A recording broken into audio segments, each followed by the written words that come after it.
مکے کی زندگی نہ صرف مسلمانوں کے لیے بلکہ پیغمبر اکرم کے لیے بھی بہت سخت اور مشکل تھی۔ ہمارے نبی نے کچھ صحابہ کو مدینے کی جانب بھیجا۔ وہاں ہجرت فرمانے کا ارادہ تھا حضور کا۔ مشرکین کو جب معلوم ہوا کہ آپ مدینہ ہجرت کرنا چاہتے ہیں تو انہوں نے اپنے تمام قبائل سے چنے گئے 100 تلوار بردار آدمیوں کے ساتھ نبی کریم کو شہید کرنے کی نیت سے ان کے حجرے کا محاصرہ کر لیا۔ اسی اثنا میں حضرت جبرائیل تشریف لائے اور اللہ کے حکم سے حضرت کو مشرکین کی طرف سے لگائی گئی گھات کی اطلاع دی اور حفاظت کے پیش نظر انہیں اس رات اپنے بستر پر نہ سونے کا حکم دیا۔ اس کے بعد حضرت نے حضرت علی سے فرمایا کہ اے علی، آج رات تم میرے بستر پر سو جاؤ اور خود کو ڈھانپ لو چادر سے۔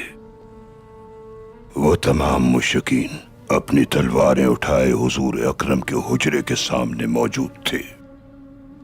نبی کریم نے اللہ کے حکم سے مٹھی بھر خاک ان مشرکین کی جانب اچھال دی اور ان کے درمیان سے گزر گئے۔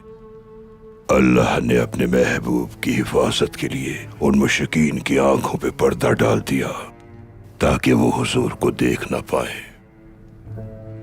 مشرکین وقت آنے پر نبی کریم کے حجرے میں داخل ہوئے اور بستر پہ موجود ہستی کے اوپر سے چادر ہٹائی اور اس منظر کو دیکھ کر ششدر رہ گئے، کیونکہ حضرت کے بستر پر موجود ہستی شیر خدا حضرت علی تھے۔ مشرکین نے حضرت علی سے پوچھا کہ محمد کہاں ہیں؟ حضرت علی نے فرمایا کہ تم لوگ ان کو یہاں سے نکالنا چاہتے تھے، اس لیے اللہ کے حکم سے وہ ہجرت فرما گئے۔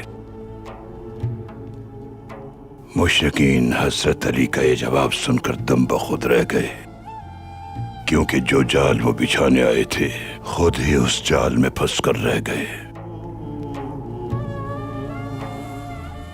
اور اسی بنا پر اللہ رب العزت سورہ انفال میں ارشاد فرماتا ہے، اے محمد اس وقت کو یاد کرو جب کافر تمہارے خلاف چال چل رہے تھے کہ تمہیں مکہ سے نکال دیں یا تمہیں مار ڈالیں۔ ادھر وہ چال چل رہے تھے، ادھر اللہ چال چل رہا تھا، اور اللہ سب سے بہتر چال چلنے والا ہے۔